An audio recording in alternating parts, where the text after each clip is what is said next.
Uh. Yeah.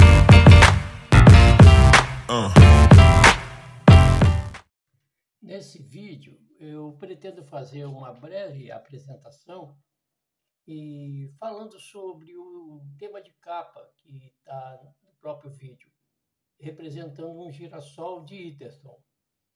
Esse foi um matemático alemão do início do século XX que fez um padrão que se assemelha a um girassol. Por quê?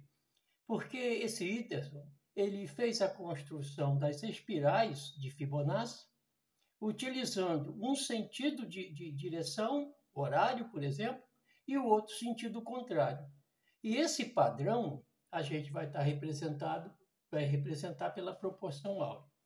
E através desse ângulo, que é o ângulo áureo de 137,5 graus, ele conseguiu construir esse padrão. Qual é o nosso objetivo? Nessa breve apresentação, é mostrar que esse 137,5 graus está associado a uma razão filotáxica que envolve um 144 sobre 89 e a outra razão, 89 sobre 55, um modelo de simetria. E aí, para usar essa representação, a gente obteve a unidade de Kepler. A unidade de Kepler é a seguinte: ele diz que o diferimento, no máximo, para esse tipo de proporção é de 1 unidade. Então, se você multiplicar 144 por 55, você vai encontrar 7.920. E se você multiplicar 89 por 89, você vai encontrar 7.920 mais 1. É isso que o Kepler fala para qualquer proporção áurea que siga essa série de Fibonacci. Nesse caso aqui, nós temos o 12º termo de Fibonacci, o 11º, e aqui esse 55 é o 10º termo. Essa variação utilizada por Kepler, a gente vai aplicar um fator π, porque a gente está interessado em mostrar a nossa função axial, e ela é a função que envolve ciclos, e esses ciclos, o π em radianos, a gente pode converter para ângulos. Aí, utilizando esse modelo, a gente vai mostrar que existe uma suplementaridade entre os 135 graus e os 45 graus numa representação do plano hiperbólico. Por que 135 graus? Porque 135 graus refere-se a um eixo assintótico, como uma assíntota do plano hiperbólico. Fazendo isso, a gente tem um alinhamento. Esse alinhamento ele pode estar relacionado com os intervalos que a gente vai utilizar para o ângulo áureo que o Iterson gerou no padrão dele.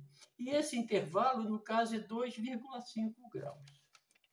Bom, então, utilizando essa representação dele, a gente vai poder chegar à nossa fórmula. Essa fórmula é a mesma que foi aplicada lá na decodificação da Maria, num vídeo que a gente fez, onde a gente mostra a segunda fórmula da função axial, que diz que quando a gente tem o resto e a antena aditiva iguais, a gente vai encontrar o valor de x, o ciclo, menos 1. Se a gente multiplicar esse valor do x por 144, somar com 55 e dividir por 89, a gente encontra 143. E aqui é que está o nosso troféu. Por que isso? Dá para perceber, porque eu já fiz isso, e existe um padrão entre a relação que a gente tem nessa proporção áurea de Fibonacci e nesse valor que a gente está encontrando. A gente vai observar que o 144 menos 1 está relacionado com o 143. E esse 89 do termo médio menos 1 está relacionado com o valor do x. E isso não é uma coincidência, isso é um modelo que é como aquele apresentado por Kepler. Então, de modo geral, a gente vai utilizar a segunda fórmula das equações da função axial para representar esse modelo. E aí, utilizando a sequência de Fibonacci, que a gente vai ver nos vídeos seguintes, a gente vai conseguir obter um padrão. E dentro desse padrão, utilizando um limite que fala de um Fn sobre o Fn mais 1 sobre Fn no limite, quando o n tende ao infinito, vai dar o ângulo, o valor de φ. Mas, enfim, isso, como eu disse, é uma breve apresentação. Então, para que se tenha uma ideia, eu vou colocar aqui como é que a gente vai fazer. Aqui a gente tem uma equação de congruência, 144x congruente com 55, módulo 89. Já deu para perceber que esses três números são uma sequência de Fibonacci. Aqui é o 10º termo, aqui é o 11º termo e aqui é o 12º termo. Então, a gente tem a relação também com a equação de Diophantine. A gente tem um modelo de simétrico, 89y menos 144x igual a 55. Agora, o que interessa para a gente nesse estudo é mostrar a nossa função axial, que pode tanto representar uma equação de Diophantine como uma equação de congruências. Utilizando aquele nosso modelinho da segunda fórmula, onde a antena positiva é igual ao resto, a gente obtém esse resultado que a gente já previu lá. E daí a gente vai poder construir aquele modelo genérico, apenas como uma confirmação de que esse padrão é para sempre. É o caso da razão filotáxica de 2/5.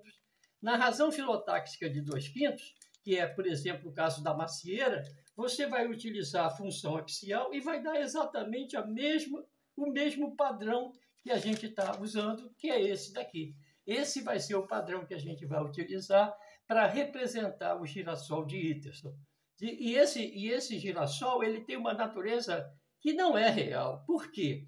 Porque ele vai aplicar um girassol dentro de um sentido de vai e vem, ou seja, sentido horário e anti-horário, e um outro que é o contrário dele. Se um vai no sentido horário e depois volta no sentido anti-horário, o outro, a cópia dele, vai fazer o sentido contrário. E isso envolve muitos assuntos. E aqui, é claro que não vai dar para a gente ver tudo, porque o tempo é escasso.